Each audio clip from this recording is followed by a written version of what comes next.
I'm Alexis Hood. And I'm Amie Plourde. And you're listening to Forks. So, for our listeners, if you have tuned into our first episode, you'll know that this podcast was born from my personal experience with job loss and career transition. Earlier this year, in 2024, the company that I was working for went through a major restructuring and I lost my job. It was eliminated along with hundreds of others. As part of that process, I was offered transition services. And I thought, well, what the heck? Couldn't hurt. And that's how I met Lynn Unger, the counselor who helped me navigate this unexpected turn in my career. Now, Amie and I thought that it would be very fitting to kick off our podcast with a conversation about job loss and career transitions featuring none other than Lynn herself. And Lynn, you've spent the past 8 years, if I understand correctly, helping people through career transitions after a long career yourself in sales management. And what really stood out to me about you was, and I didn't expect this going in to the kind of career transitions experience, but your genuine care for that psychological journey that people are going on, not just let's dive in and get your references and your resume sorted out. But before we do that, let's stop and do kind of the mental health check-in. And, that perspective, I think, obviously you've mentioned before, was shaped by your education in psychology. And I thought that was really impactful for myself and I'm sure for your other clients. So in this episode, we're going to be sharing your personal story along with powerful lessons around resilience, reinvention, and how to move forward after setbacks. And I can't wait to talk a bit about the mistakes and the best practices that you see and that you think are the right way to handle these kinds of things.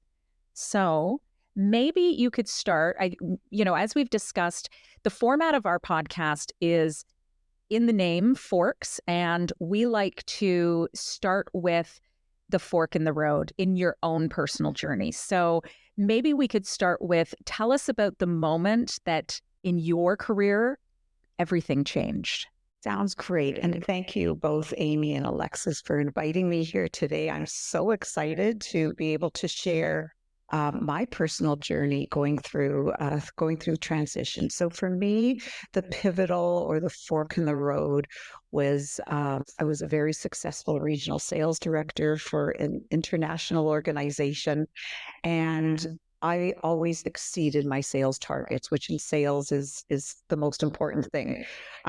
Exceeded my sales targets, managing my team, exceeded gross margin levels, through all of my my work with my team, and so the organization that I worked for had a Canadian presence and it had a US presence. And at one point in time, they decided to merge. And my little spidey senses said, I don't think that this is a good thing for me personally, because it's really impossible for an organization, even one that's international, to maintain two hierarchies of management. I was middle management in Canada. And I thought, I don't think that this is going to be a good outcome for me, because someone is going to have to depart this organization so that they could end up having just one hierarchy of an org chart. But I thought, you know what? I mean, I'm doing a great job. I think that it's still sometime down the road. And then one day I got an invite to meet my manager in the boardroom. And I thought, well, that's pretty weird because I have my own office. Why would I have to meet him in the boardroom? And I came home that night and I said to my husband, this just doesn't feel good. I think that I'm going to get terminated. And my husband said, you're overthinking it, all that kind of stuff. And I said, no, I don't think so.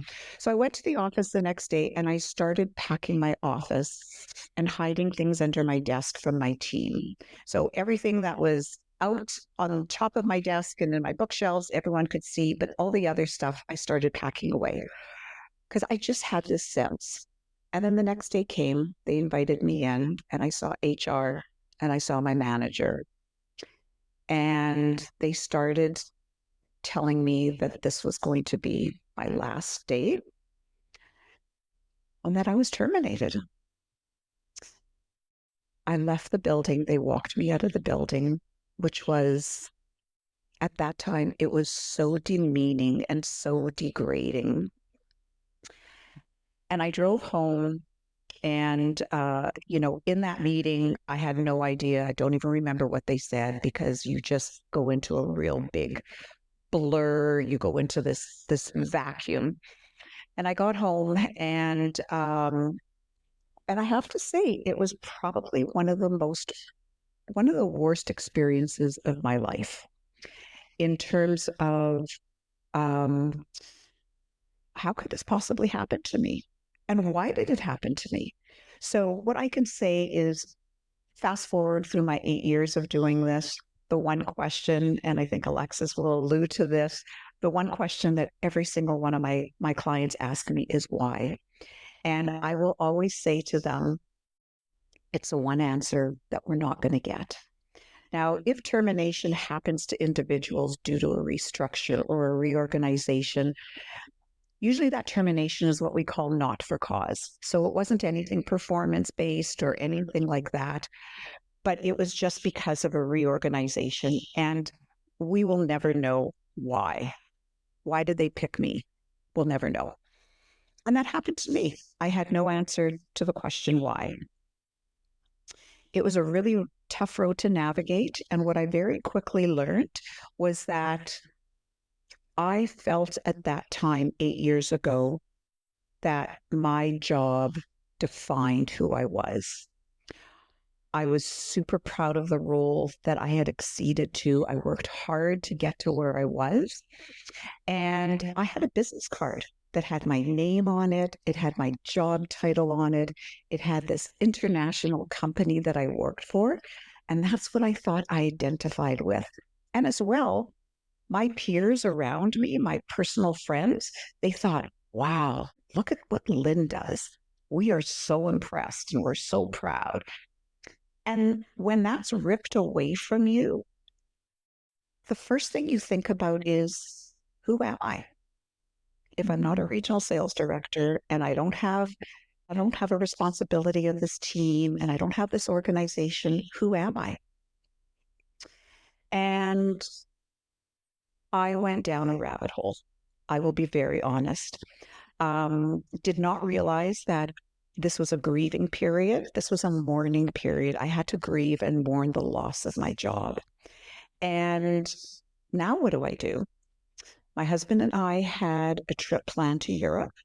And the first thing I said was, we're not going anywhere. We're not spending money. Everything is going to shut down and all this. And my husband said to me, you know what? We need to go away because you need to get away from everything so that you can think, that you can take a pause. And it was probably the best thing that I did. It was the first time that I went on a vacation without being connected because, when you have a senior role, you're always connected, even when you go on a vacation. And it was really quite cathartic, I have to say. I came back and now it's a new routine. So the thing when people experience job loss that they want to do is they want to get onto the internet, they want to get onto Indeed, they want to get onto LinkedIn, and they want to find a job because they think that that's going to check the most important box. But, when I coach my clients, I always say, if from a financial perspective, you can take a pause, it will be the best pause that you've taken in your life. Because as Alexis will know, that when I coached her, we want to start applying for jobs. And the first thing that I always say is, so if you were called to an interview tomorrow, with the best version of yourself show up. And it's impossible after experiencing termination for the best version of yourself to show up. So a pause, whether it's a week, whether it's a couple of days, the longer, the better. And then the other thing is that you want to have all of your marketing pieces all ready to go when you're going to apply for a new opportunity. And when I talk about your marketing pieces, the most important pieces are your resume and your LinkedIn. And in today's virtual world and how we apply for jobs, it is important that your resume speaks exactly to who you are, what you are, and to your accomplishments, not to your job description or to your responsibility, but what you accomplished and what the results were of that. And that's what's going to be recognized by the employer. So when I experienced job loss, just to sort of kind of close the circle on this question, when I experienced job loss, um, I was offered transition services. I didn't have a clue what it was, and most people don't. And I wasn't going to follow through on that. And it was actually my grown children that said, you know what, Mom, I think that you should probably sign up for it. And when I fast forward, it was probably the best decision that I made. And that was to be able to have a career coach who was professional, who understood me, and that could help me navigate these dark waters and these unknown waters that I'd never experienced before. And so part of that navigation is the mental part of the process. And so when Alexis said, I always did a mental health check-in. So it's something that I always did as a regional sales director. Every morning I would talk to my team and ask them, what did they do the night before? How was your night? How did the morning go? Because that gave me a sense of how their day was going to go. And we all have lives outside of our jobs. And so when I check in every meeting of how you're doing, that's going to give me a sense of how is that meeting going to go. So whether, you know what, Lynn, I'm not emotionally there yet, or I'm having a really tough time, you know, that is going to speak to, we can't move forward with the tactile things like resume until we can make the mental side of it as healthy as possible. Mm, I think that's absolutely right. I mean, to your point, everybody reacts differently, but I think even when, for myself, I had a pretty good sense that it was coming and, for a long time or for a while. And so, I wasn't devastated when it happened, but it still is this process. It's like you can know something intellectually is going to happen, but it's only, this is one of the things I walked away with. Any kind of grieving process, when you can know it intellectually, but your body still has to kind of process that stress, and Totally. you can't rush that. It takes as long as it takes. It really does. And usually the analogy I use with my clients is, this is a grieving process. So how do we know how we're going to react to this? And I say, if you've ever experienced loss of someone close to you, if you've ever experienced, a relationship breakdown, a divorce, you go through a grieving process, and how you navigated through that will be quite similar to how you navigate through job loss. Mm-hmm. So how do you help your clients then go through that mental transition or that emotional transition that they have to go through? Because just like you said, so many of them want to jump into looking for a new job right away. How do you work with them? Because Sure. I would feel that pressure that I want to, get back in as soon as possible. What are some of the things that, you suggest to them or recommend that they do? Yeah, that's a great question. So for everybody, it's different. And that is what sort of one of the important tools of being a career coach is really all about. And that is, there's a lot of times the first time that I meet a new client, it's like, why should I tell you? Who are you? I don't know you. Why should I trust you with something that probably one of the most difficult things that has happened in my life, why should I share all of this, we'll call it intimate information with you? And so I think that's really where my expertise is through my career as a regional sales director, is being able to understand everybody. And certainly before that, when I was in sales, I was that sort of that one weird person that loved cold calling. And so I'd walk through the door of an organization, and I knew that in 30 seconds, I was going to make a connection with that individual. So whether it was in their office, what they had on their desk, whether it was pictures behind on their credenza, whether it was an animal or whatever, but I knew that I had the talent to be able to connect with individuals and get myself to where they are. So it's never about my agenda. It's always about my client's agenda. And it's always about, I feel that the clients that I have, I'm able to deliver this program, excuse me, from personal perspective, because I've been there. So I know what that moment feels like when you're delivered the news, and everything just kind of goes blank.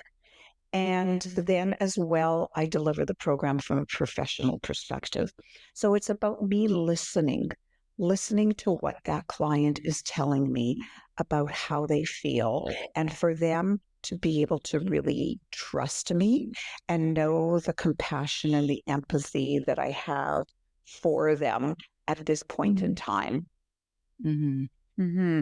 I think one of the things that I wondered when I started going through this, and you addressed right off the top, was, often when someone is let go, they go through a process, that kind of litigation, or not litigation, but you know what I mean, that negotiation process with a lawyer or whatever. And so you're trying to be very careful in what you're saying. And there's that question around, is what we're discussing going to get back to my former employer during this sensitive time where we're negotiating this termination package?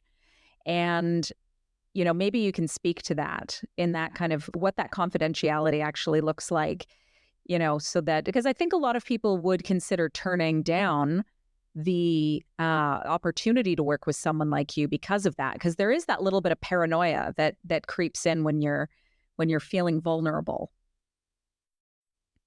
Absolutely. And so the first thing that I always tell my new clients is that I'm not employed by their organization.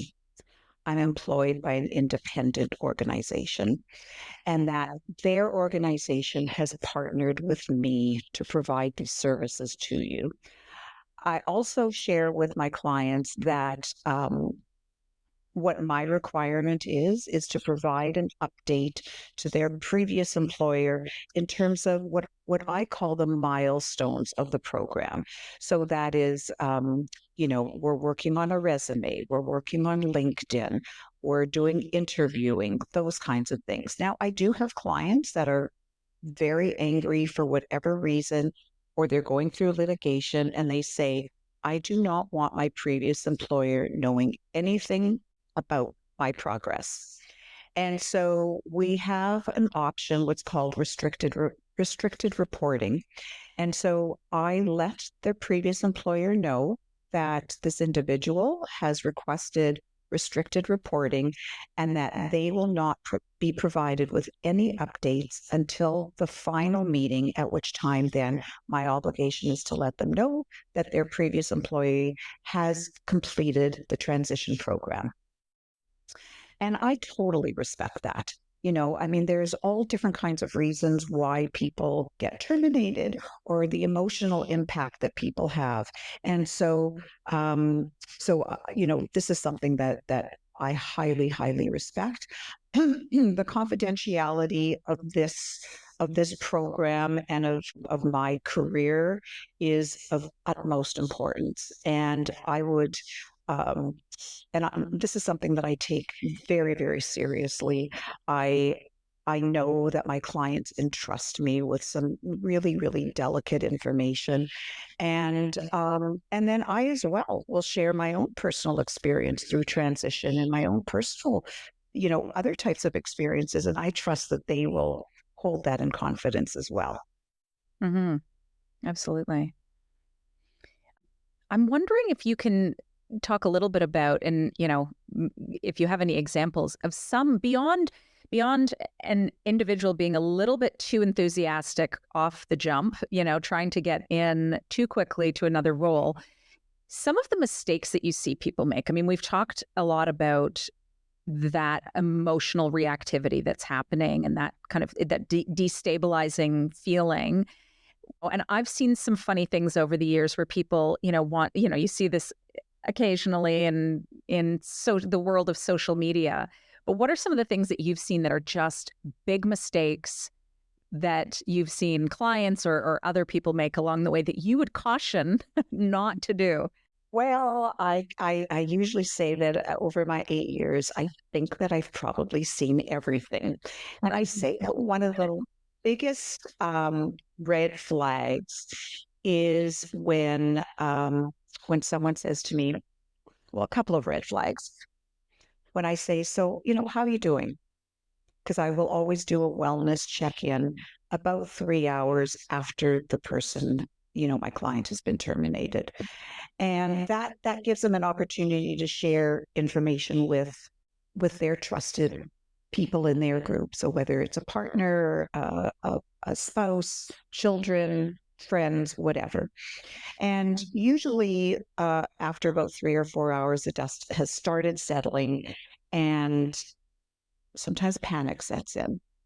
And I will have a client say, Lynn, I saw this job. I'm going to apply for it.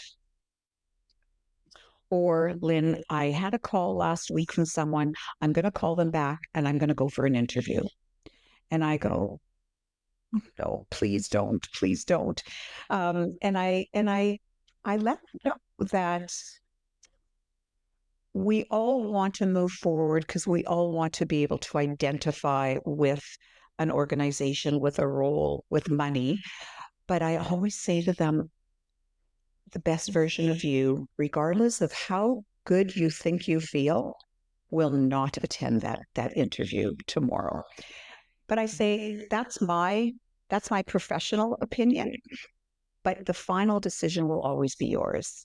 And I can tell you 10 times out of 10, any of my clients that have gone for an interview even within 2 weeks after experiencing job loss, it is a total bust. A total bust. And they come back to me and they go, Lynn, I didn't have a clue how to answer those questions. I couldn't even draw on my experience, or I was so blank.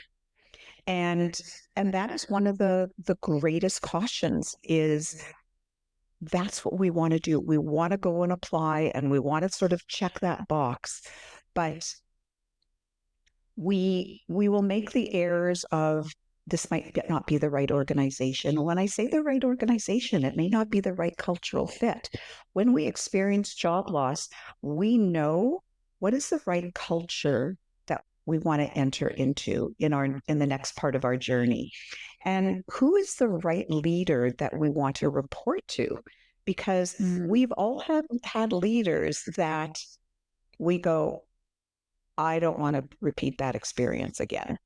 And so when most of my clients who are more senior individuals apply for a role, I always tell them that the interview is a two-way street. Yes, the organization has first right of refusal, but my client as a professional also has to interview this organization to make sure that it checks all of their boxes: culture, onboarding, what is their mission statement? What are their values? Do their values align with my client's values? So those are all really, really critical pieces that people don't think about when they're going to apply, very quickly, sort of a turnkey into a new role.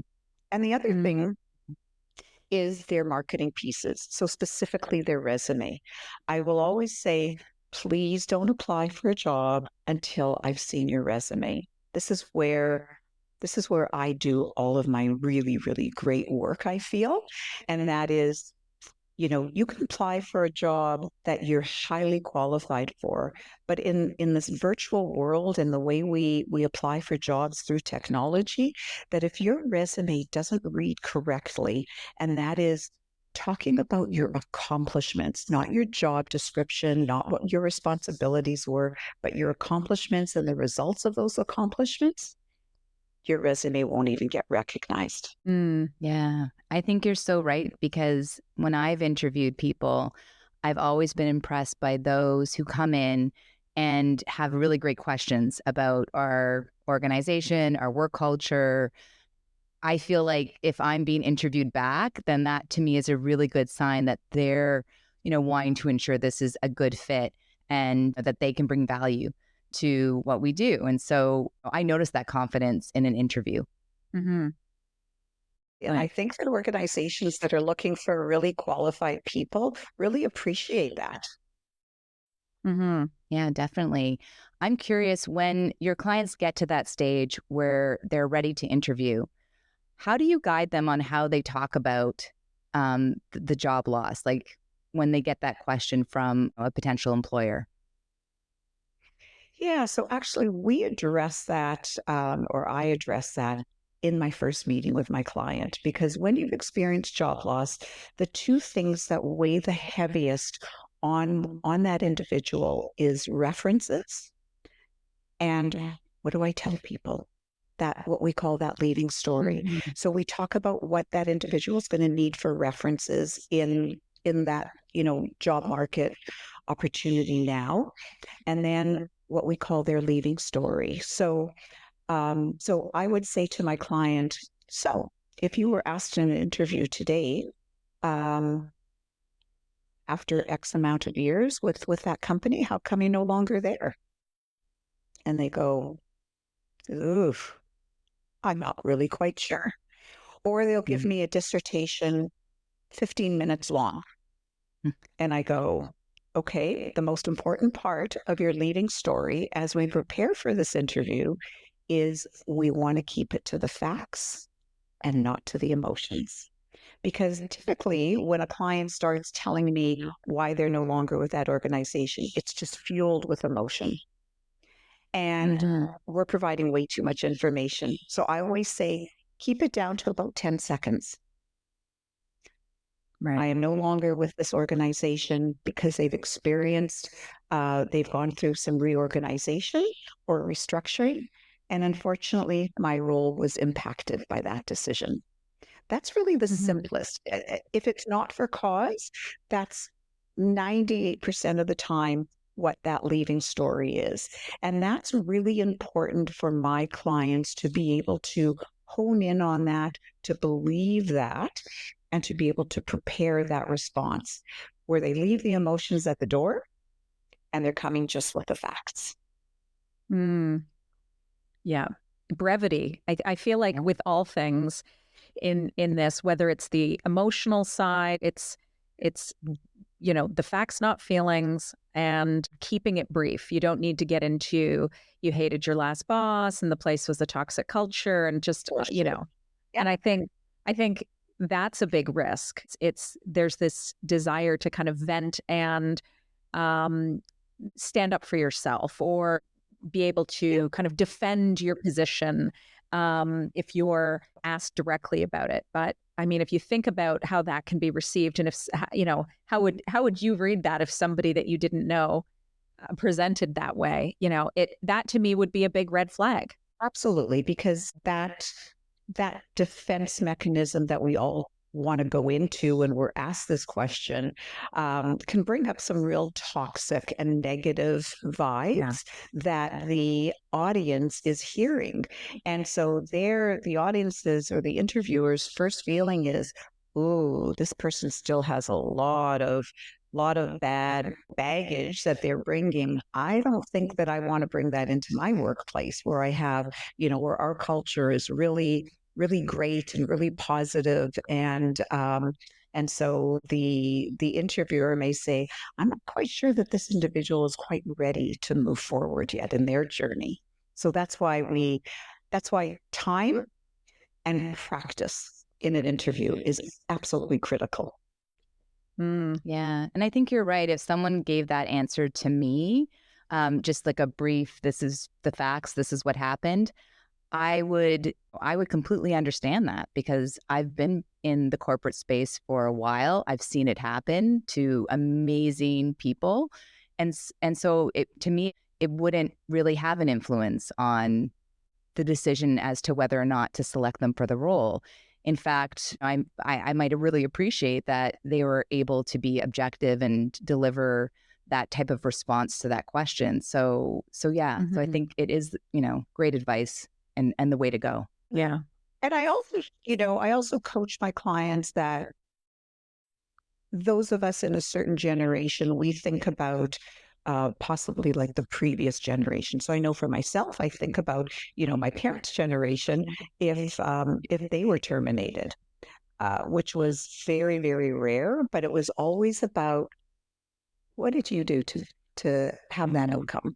Right. And in that generation, you usually did have to do something quite severe to experience job loss. Whereas in our generation, and certainly since COVID, I mean, we have seen so many organizations, what I call right size their organizations. They've looked at all the people that they have on the bus, and are these the right people to take the organization to their next level?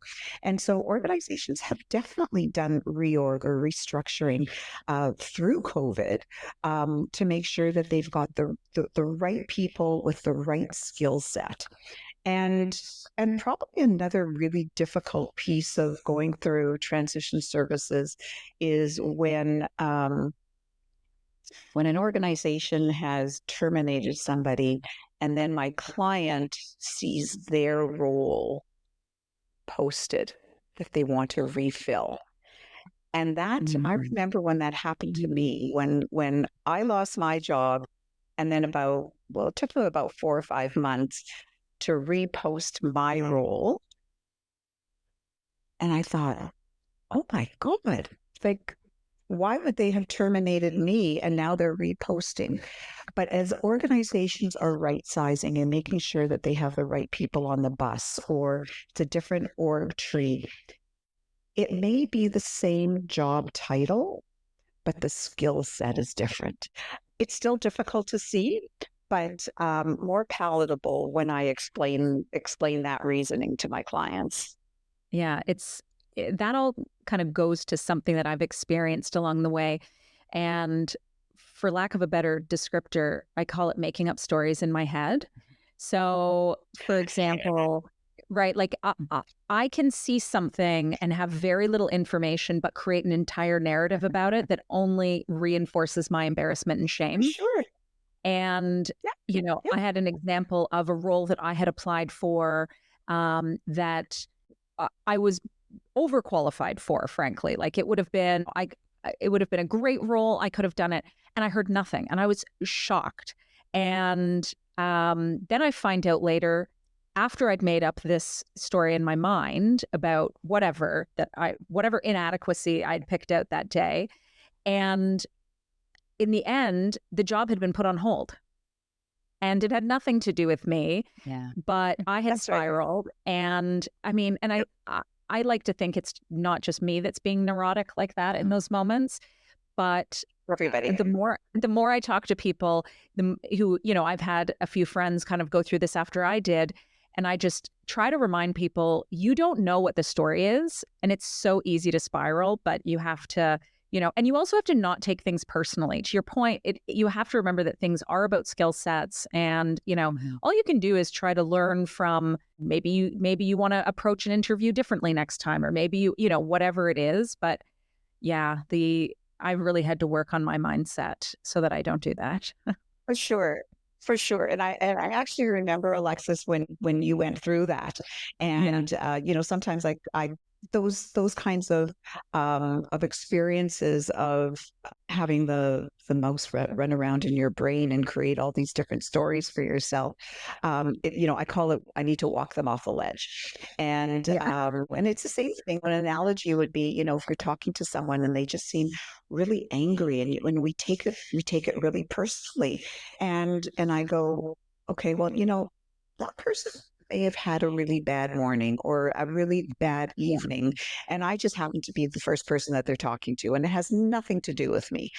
I'm not that special, kind of, for it to be my fault. So, but when we're in a very vulnerable situation, as we are, as we experience job loss, those kinds of things are really, really normal. It's important to be able to have those people around you to walk you through that, to be able to share those feelings, and to help you navigate those waters.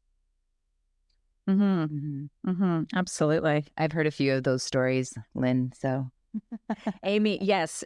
One of the reasons that I had to bring Amie in on this is that, she has gotten to kind of go through this in real time with me.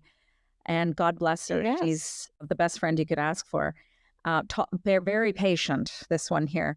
So I'm curious about, as we've talked about before, I certainly had a sense in my case, and I think a lot of people do, you did as well, when you start seeing things shift, or if you know that your organization is going through some challenging times with their bottom line or whatever it is, you do get your spidey senses going, and sometimes you're being paranoid, but sometimes you're not. In my case, I wasn't.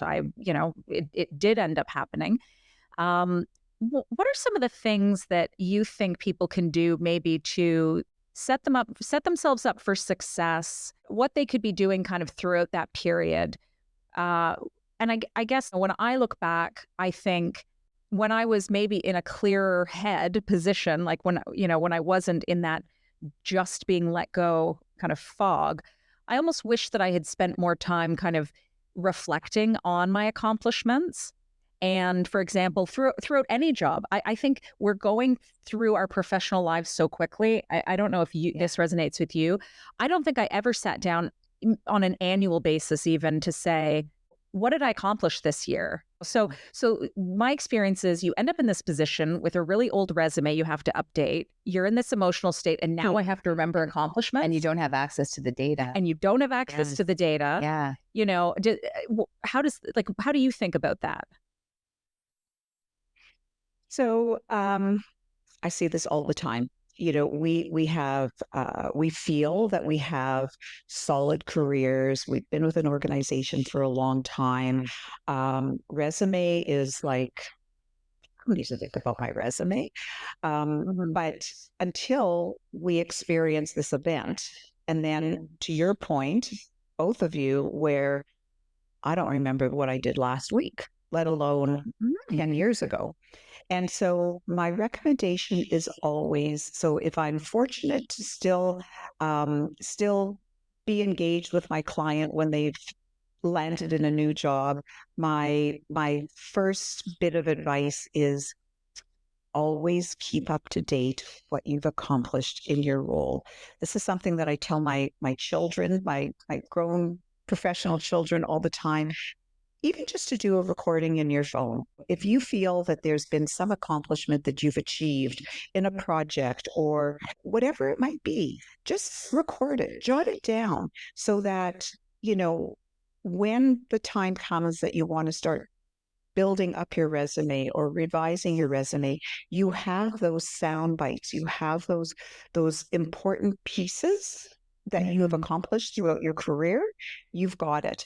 And so I usually say to clients, I say, try and update your resume every 3 to 4 months, because in that period of time, you will certainly have accomplished at least one thing. And then when anything happens, or if an opportunity comes knocking at your door, if a headhunter calls you or another organization calls you, that they have an opportunity that they think that you would be ideal for, then you have a resume that's ready to go. I also recommend to my clients that even as solid as one thinks that their job is, they should always practice to go for an interview at least twice a year. Oh, wow. I think that it just, And so throughout my career before this, I always went for an interview twice a year. And because then it's not a frightening experience. So you find a role, maybe it's something exciting. Go and apply. And if you get the opportunity to go for an interview, it just keeps all of those skills right up to date. And interviewing, even since I've been doing this since I've been a coach, and certainly since COVID, interviewing has just changed so dramatically that you want to make sure that you're up to speed in terms of what the expectations are, and what are the things that you need to look for, and what do you need to prepare for. And a lot of people, their interviewing skills, especially if they're a leader, their interview skills are in a very small box of what their experience is with the organization that they've been with. And that is just such a silos, because other organizations, I can guarantee their interviewing process or their questions are going to be so dramatically different than what your personal experience has been with your organization. So those are the things that I always recommend to people. And then as well, update your LinkedIn profile, get people to make recommendations for you, keep updating your experiences, your accomplishments, and that you should probably do almost monthly. Wow. I love that advice. As a people manager, the goal setting process for my team is so important, because I always talk to them about this is your opportunity to document your accomplishments. And we revisit that multiple times in the year, because I think it's really important for me and for all of them to ensure that they understand what they've accomplished and they're able to articulate it, and there's measurement against it. So I really love that advice, that to be doing that. The interviewing twice a year, I mean, that's something I'm going to take and try to apply in my own career. At first, when you said that, I thought, oh, that's kind of harder. But if you're doing that, you're also updating your resume, your LinkedIn more frequently if you're going for these opportunities. And there is opportunity often internally, like in the company that you're at. And so when I have team members say, I'm interested in this, I'm always like, go for it. Yeah, like absolutely go for it, because the worst case scenario is a great scenario in that you get that experience. And best case scenario, you get that maybe dream job or opportunity that you're really interested in. For sure. And sometimes recruiters will come knocking on your door. You'll be, as they call it, headhunted, and you may be super, super happy with your job. But it's always good to see sort of what's on the other side of the wall. Or sometimes we're not happy with our roles, but we just don't want to leave because we're afraid. We're getting a regular paycheck. We're going to still put up with all the things that we don't like. Very few people will leave their job because they don't like it, and then, so if you go and experience interviewing, sometimes you'll see, oh, every organization isn't like the one that I work for. Look how resilient these people are. Look at what a different culture. And then it just kind of opens the eyes to, so it's not just me. I see that there's a lot of reasons why I haven't been happy. And so, it just sort of opens some of those doors and gives you that opportunity to see what's going on elsewhere. Gosh, such good advice. Yeah. Okay, I'm going to ask you a question about something that I struggled with and that you really pushed me on. And it's the topic of networking. So as much as I'm an extrovert, You are. I find the networking piece challenging of this because it feels inauthentic to me. And the idea of maybe I haven't talked to somebody in 3 or 4 years, and so now that I need something, I'm going to be reaching out to people. So that's the baggage that I come to that scenario with, and the worry about that interaction. Can you talk a little bit about how you see networking and how people should think about networking when they're in these situations? Well, Alexis, I don't think that we have enough time to really, cover it off. But yes, and that's sort of a jest. But networking is so important. So again, when we think about networking 15 years ago, the thought process was, I don't want to go and beg somebody for something if I haven't talked to them. Yeah. Now, networking is the expectation. And even though you may not know it, we network all the time and not just when we've experienced job loss. So when you call someone from another company, when you call a vendor, when you call whoever it might be for an ask, but each one of those calls or those emails is a networking event. Mm-hmm. And I always coach my clients that networking is not about begging for a job. It is about sharing your new experience. It's about letting somebody know where you are in your career, what changes has happened. And you're not necessarily asking that person for a job, but you're sharing your experience and you're asking them, might they know somebody in their network that they can recommend for you to reach out to or that they can connect to? And this is just something that's so automatic now that unless you go through the experience of a termination, that we feel it's the one time that we feel that I don't want to go and beg somebody for something. But a person needs to really change the attitude that this is really about sharing where you are in your career. And so I know that I share, this one client that I had who was, she was a senior vice president in a financial organization. She was with them for over 30 years.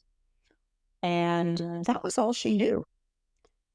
And she was my client for almost a year.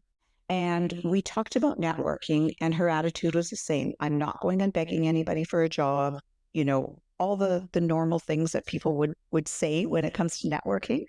And I said, okay, so your homework is for next week, I want you to book 3 networking events. So whether that's coffee, whether that's email, whether that's a glass of wine, whatever it might be, and just talk about what happened to you, ask them about themselves.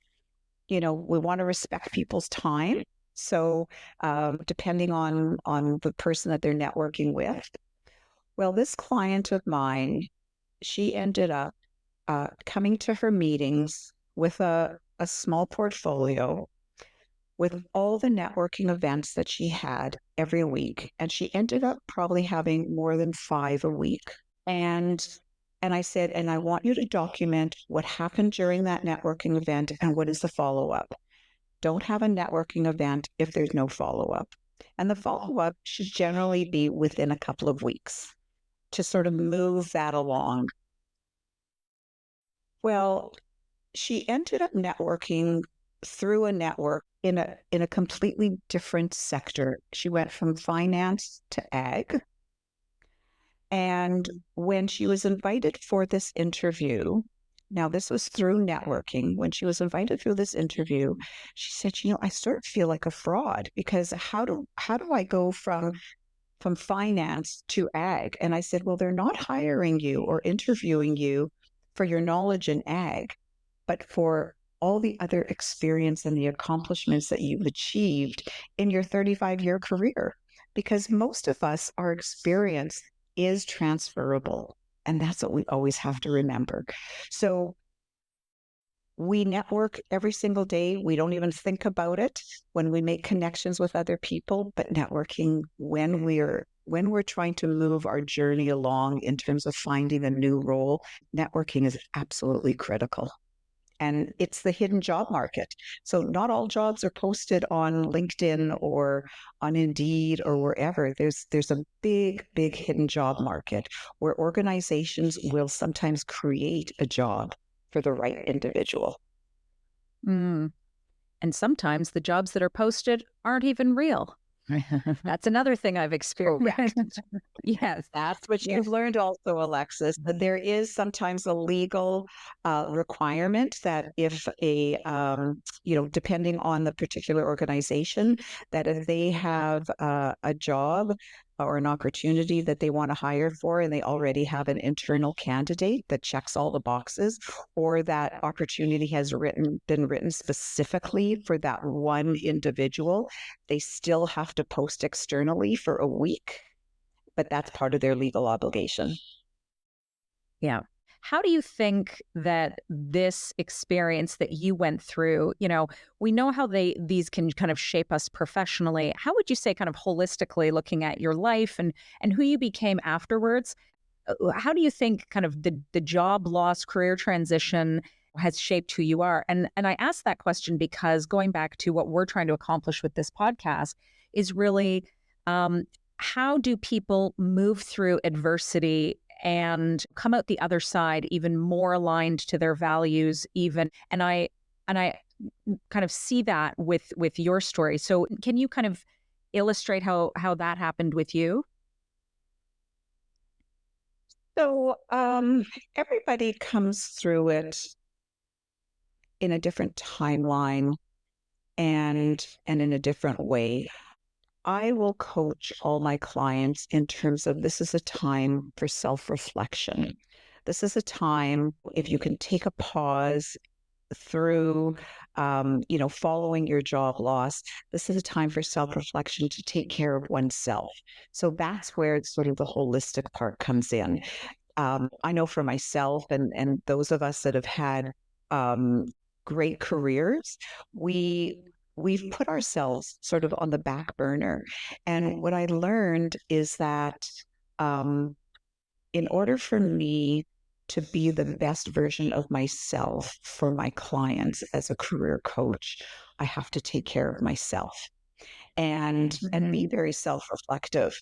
And so when I went through career transition, this program that I deliver, it was one of the very first times in a long time that I became self-reflective, that what was really, really important. So yes, we all need a paycheck to live our life, to give us the things that we like. But what's really, really important is to be grateful and happy in what we do. And that starts with being happy and grateful for yourself and with yourself before you can transfer that to your role. And so what I learned through my process was to make the best version of myself, of who I was to my family, of who I was to my friends. And then that just automatically kind of transferred to being the best version of myself in my career and what I deliver to my clients. And so that's probably the biggest, if we kind of want to close a circle, sort of the biggest fork in the road for me in terms of bringing this all together. And I guess I'm just really fortunate in every day I deal with individuals that have just been terminated, really difficult life. And I try and pull the rope back and say, this is a time for you to go for a massage, to just go for a walk and just to enjoy yourself, so that when you start going through this transition process and ultimately start interviewing, that truly the best version of who you are is going to be there. That's such good advice. Well, I can't thank you enough for all of the ways that you've helped me, and I'm so glad that I said this can't hurt, Mhm. and and agreed to work with you. For anybody who's listening to this who wants to work with you, Lynn, what is the best way for people to get in touch with you? So they can reach me through my email address, which is lynn.unger2@gmail.com. So that's LYNN .UNGER2@gmail.com, or my cell number 204-228-6129. And I work with people all across Canada. Wonderful. What about LinkedIn? Should people reach out to you on LinkedIn? Yeah, they can just look me up at Lynn Unger and they will find me there. Wonderful. Well, Yeah. This Yeah. was terrific. Thank you so much, Lynn. This was really valuable information you shared. I learned so much from the advice you've given today. So thank you. It's much appreciated. Thanks for inviting me. This was wonderful. thank you for listening to today's episode. If you found inspiration here, please consider subscribing wherever you listen to podcasts and leaving us a 5-star review. It really helps us. And don't forget to follow us on Instagram, Facebook, or LinkedIn.